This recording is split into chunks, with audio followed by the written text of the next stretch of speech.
అందరికీ నమస్కారం. పద్మా పంచడి నా పేరు. వైఎస్ఆర్ పార్టీ జిల్లా రాష్ట్ర సెక్రటరీ. ఈ 2-3 రోజులు వచ్చిన పరిణామాలతో మేము చాలా బాధపడుతుంటాము. ఎందుకంటే ఒక ఉన్నతమైన స్థాయిలో హోమ్ మినిస్టర్ అనిత గారు మన రాష్ట్రానికి ఒక మహిళకి ఇచ్చారు. ఏ దాంట్లో ఇచ్చినా, ఏ పార్టీకి ఇచ్చినా ఒక మహిళకి ఇచ్చారు. ఒక మా ఎస్సీ ఎస్టీ కులానికి ఇచ్చారని నేను నిజంగా మేమైతే చాలా గర్వపడ్డాము. కానీ ఈ రకంగా చూసుకుంటుంటే ప్రతి దాంట్లో వైఎస్ఆర్ పార్టీకి ఒక వ్యక్తిగత విమర్శన చేస్తూ ఉంటారు. ఆవిడ రెచ్చగొట్టే పదలే ఆమెకు ఉంటుంది తప్ప ఒక పార్టీకి, తన పార్టీకి బలం కూర్చే ఒక పదవి ఆవిడ వాడద్దు. ఎప్పుడు కూడా చూస్తే అంటే విజయమ్మ అంటారు, విజయమ్మకి నాని ఎవరు అని పిలిస్తే అది ఎంత తప్పు. అలాంటి తప్పుడు మాటలు ఇప్పుడు నా సోదరమని జిల్లా ప్రెసిడెంట్ గారు మాట్లాడారు. అలాంటి పదాలు వాడినా, భారతమ్మ అంటే భారతమ్మకి మొగుడు ఎవరు అనేసి ఆ రకంగా పదాలు వాడినా మేము సహించి భరించి ఇంతవరకు ఊరుకుంటున్నాం. పేర్ని దాకా వచ్చేసి ఈసారి మాట్లాడితే ఎవరో నిన్న ప్రెస్ మీట్ పెట్టారు. వైఎస్ఆర్ పార్టీ కాదు, తెలుగుదేశం పార్టీ ఎవరమ్మా, జిల్లా అనంతలక్ష్మి గారు ప్రెస్ మీట్ పెట్టారు. అమ్మ మీకు ఒకటే మేము అడుగుతున్నాం, ఒక ఉన్నత స్థాయిలో ఉన్న హోమ్ మినిస్టర్ గారు హోమ్ మినిస్టర్ పని చేస్తుందా లేదా కౌంటర్ ఇచ్చుకుంటూ కూర్చోడానికి వచ్చింది ఆవిడ? ఒకసారి మాకు సమాధానం మీరు చెప్పాలా. ఇది వైజాగ్, రండి డిబేట్ కి రండి, మాట్లాడుకుందాం. ఎందుకంటే మీ హోమ్ మినిస్టర్ కి ఏ ట్రైనింగ్ చంద్రబాబు నాయుడు ఇచ్చి వదులుతున్నాడు, ఏ రకంగా ఆవిడ ప్రోత్సహించి మాట్లాడుతుంది, ఏ రకంగా మాట్లాడుతుంది. సరే ఉందండి, పాకురపేటలోనే తక్కువ కులానికి సంబంధించిన ఎస్టీ ఎస్సీకి యువతకి ఎంతమందికి జాబ్ ఉంచి ఉంది. మీ దగ్గర జాబ్ వచ్చింది, పూర్వకాలం మాకు జాబ్ లేదని రెచ్చగొట్టే వైఖరణ చేసింది కాబట్టి అమర్ గారు ఆ మాట అడిగారు. ఇప్పుడు 15 లక్షల మంది యువత ఆంధ్రప్రదేశ్ లో ఉన్నారు, వాళ్ళు వస్తారు అంటే ఆ కౌంటర్ కి ఇంత గొడవలు వస్తుంది కదా. సరే అనిత గారు, మీ దగ్గర మేము జాబ్కి వస్తున్నాం, మీ పాకురపేటలో మీ ఇంటి పక్కనే ఉన్న యువకులు చాలా మంది ఉన్నారు, జాబ్ చూపించి నువ్వు మాట్లాడు. నోరుంది కదా, నేను ఎలా ఇష్టసారము ఒక ఉన్నతమైన స్థాయిలో ఉండి నువ్వు అలాగే రెచ్చగొడుతున్నావు. ప్రజల్ని ఏ రకంగా రెచ్చగొడుతున్నావు? అమర్ గారు, నేను నీకన్నా ముందు మినిస్టర్ అయ్యాను, నీకన్నా ముందు నేను కారు వాడాను, ఆ కారు ఇప్పుడు వాడి తిరుగుతున్నావు అంటే నువ్వు అంత రెచ్చిపోతున్నారే. మీరు వైజాగ్ సోదరి మనులు, మీకు మాకు వ్యక్తిగత విమర్శన లేదు, దూషణం లేదు. అనంత ధనలక్ష్మి గారు మీరు ప్రెస్ మీట్ పెట్టారు కాబట్టి మీరు మాకు సమాధానం, డిబేట్ లో రండి, మాట్లాడుకుందాం. మీ నాయకులు ఎంత గొప్ప పని చేశారు, మా నాయకులు ఎంత గొప్ప పని చేశారు అంటే అక్కడ తేల్చుకుందాం రండి ఒకసారి. అందరికీ నమస్కారం. ఈరోజు టీడీపీకి సంబంధించినటువంటి మహిళా కార్యకర్తలు ఏంటంటే అనిత గారు మాట్లాడినటువంటి మాటల్ని వాళ్ళు ఏంటంటే మా వైఎస్ఆర్ పార్టీ మీద రుద్దుతూ వాళ్ళు ఇష్టం వచ్చినట్టు నోటికి వచ్చినట్టు కూడా గుడ్డు అనేసి, గొడ్డలి అనేసి నానా రకాల మాటలు మాట్లాడుతున్నారు. రిటర్న్ గా మనం ఏమైనా మాట్లాడే వరకు మాకు తప్పనే చెప్తున్నారు. ఎందుకంటే ఈ రోజు అనిత హోమ్ మినిస్టర్ గా ఉండేసి తను ఒక మహిళ మీద అత్యాచారాలు జరిగినా, అరాచకాలు జరిగినా, చంపేసినా ఆ విషయాలు పట్టించుకోవట్లేదు. వైఎస్ఆర్సీపీ మీద లేనిపోని అన్ని కూడా రుద్దేసి మా వైఎస్ఆర్ పార్టీని బ్యాడ్ చేయడానికి మా మహిళలను అంటే అనితను ఏదో అన్నారనేసి వాళ్ళ అనంతలక్ష్మి కానీ వాళ్ళ టీడీపీ కార్యకర్తలందరూ కూడా వచ్చి ప్రెస్ మీట్ ఇచ్చేసి నడి రోడ్డు మీద అన్నారు. అంటే ఏమన్నారు? మీరు మాత్రం గుడ్డు అనొచ్చు, గుడ్డు పగలగొడదు అనొచ్చు, తర్వాత మీరు ఏంటంటే వైఎస్ఆర్సీపీని ఇష్టం వచ్చినట్టు మాట్లాడచ్చు. కానీ మేము ఏ మాట అన్నపైన కూడా మీరు మమ్మల్ని అనవసరంగా బయటికి లాగుతున్నారు. అందరికీ నమస్కారం. నా పేరు లోచల్ సుజాత, అనకాపల్లి జిల్లా మహిళా అధ్యక్షురాలని. మరి 2-3 రోజులుగా సోషల్ మీడియాలో మన హోమ్ మినిస్టర్ అనిత గారు, అదేవిధంగా తెలుగుదేశం పార్టీకి సంబంధించిన మహిళలు కొంతమంది, మన మాజీ మంత్రివర్యులు గౌరవనీయులు అమర్నాథ్ గారి గురించి, వారి యొక్క ఫ్యామిలీ గురించి ఇష్టానుసారంగా మాట్లాడడం మనం చూసాం.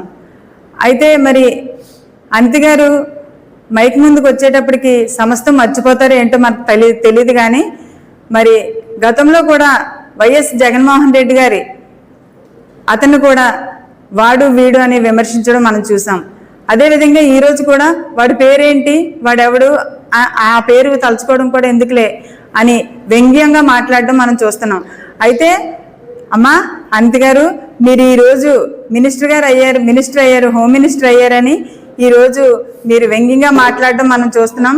అయితే అమర్నాథ్ గారు మరి మీకంటే ముందే 6 శాఖలకు మినిస్టర్గా చేసి ఉన్నారు. వారు కూడా మరి మినిస్టర్ ఆయన కూడా ఎక్కువగానే మాట్లాడగలరు, కానీ సభ్యత సంస్కారం అనేది ఒకటి ఉంటుంది కనుక అవి తెలుసుకొని మాట్లాడాలి. గతంలో విజయమ్మ గారిని విమర్శించారు, మీరు భారతమ్మ గారిని విమర్శించారు, అలాగే మీ పార్టీ నాయకులు రోజమ్మ గారిని విమర్శించారు.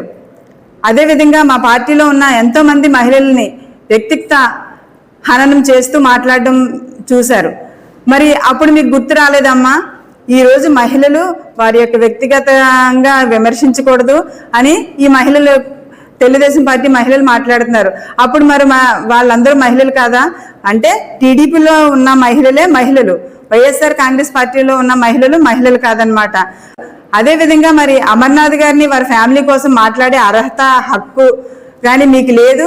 వారి కుటుంబానికి కాలి గోటికి కూడా మీరు సరిపోరని మేము హెచ్చరిస్తున్నాం. ఎందుకంటే మరి 1966 నుంచి వాళ్ళ తాతగారు కానీ వాళ్ళ నాన్నగారు కానీ ఒక ఎమ్మెల్యేగా, ఎంపీగా, మినిస్టర్గా, ఎమ్మెల్యేగా, ఇప్పుడు మన అమర్నాథ్ గారు మాజీ మినిస్టర్గా మరి ఎన్నో పదవులు చేసి విలువలతో కూడిన రాజకీయాలు చేశారు. వారి కుటుంబం కోసం విమర్శించే అర్హత మీకు లేదని మరొకసారి తెలియజేస్తున్నాం. నాయకుల యొక్క భార్యలను కానీ తల్లులను కానీ ఇలా వ్యక్తిగతంగా విమర్శించడం మంచిది కాదు. ఇది ఇక్కడతో ఫుల్ స్టాప్ పెడితే మంచిది. ఎందుకంటే మీరు కూడా రాజకీయాల్లో మహిళలుగా ఉన్నారు.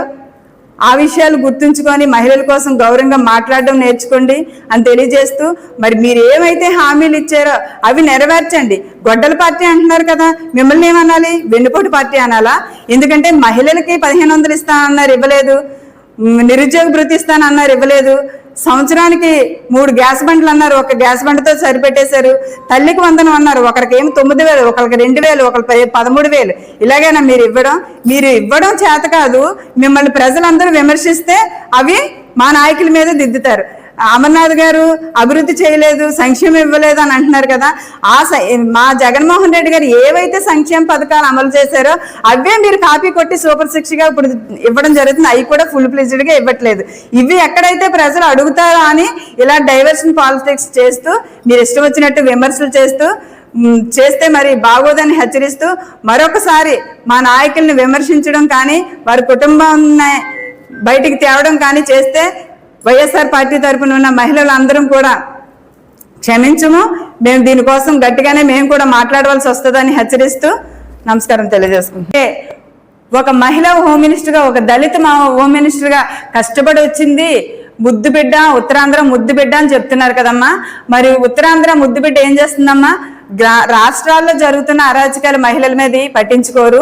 అలాగే మీ సొంత నియోజకవర్గంలో, అదే మీ పక్క నియోజకవర్గంలో ఒక చిన్న అమ్మాయి తప్పిపోతే ఆమె ఆచూకీ తెలుసుకోవడం కూడా ఇప్పటి వరకు మీకు చేత కాలేదు. అదేవిధంగా మహిళల మీద లైంగిక దాడులు చేస్తుంటే వాళ్ళని మీరు కట్టడి చేయరు. మరి గతంలోని ఉప ముఖ్యమంత్రి గారు ఏమన్నారండి, 30,000 మంది మహిళలు తప్పిపోయారు, వాళ్ళని తీసుకురావాలని అన్నారు. మీరు హోమ్ మినిస్టర్గా ఉన్నారు కదా, మరి మీరు ఎందుకు దాని మీద యాక్షన్ తీసుకోలేదు? మీరు ఎందుకు తీసుకురావట్లేదు? మహిళలకి కనీసం వెళ్ళి భరోసా కూడా ఇవ్వలేని పరిస్థితి మీది. ప్రతి ఒక్క కార్యక్రమం కూడా ప్రజలు చూస్తున్నారు. రాష్ట్రంలో ఎలాంటి అరాచకాలు జరుగుతున్నాయి. మీ కూటమి ప్రభుత్వం వచ్చాక కూడా మహిళల మీద ఎన్ని దాడులు జరుగుతున్నాయో. నిన్న కాక మొన్న గాజువాక్లో మరి ఒక మహిళని కట్ చేసి ఫ్రిడ్జ్లో పెట్టి బయటకు పడేసి ఎన్నో అలాంటివన్నీ జరుగుతున్నాయి. అవి మీకు పట్టించుకోరు. పక్క నియోజకవర్గంలో చిన్నపిల్లల మీద అగత్యాలు జరుగుతున్నా మీరు పట్టించుకోరు. ఏది ఏమైనా మీకు అనవసరం. మేము మైక్ ముందుకు వచ్చామా, మేము జగన్మోహన్ రెడ్డి గారిని తిట్టామా, అమర్నాథ్ గారిని అన్నామా, ఇదే చూసుకుంటున్నారు. మీరు చేస్తున్న ఏ శంకుస్థాపనలన్నా గతంలో మా జగన్మోహన్ రెడ్డి గారు, మా అమర్ సారు తీసుకొచ్చిన వాటికే మీరు ఇప్పుడు శంకుస్థాపనలు చేస్తున్నారు. అవన్నీ కూడా మీరు చేస్తున్నారు కనుక అవన్నీ ఒకసారి మీరు నెమరు వేసుకొని మర్యాదగా మాట్లాడాలని హెచ్చరిస్తూ నమస్కారం తెలియజేస్తాను.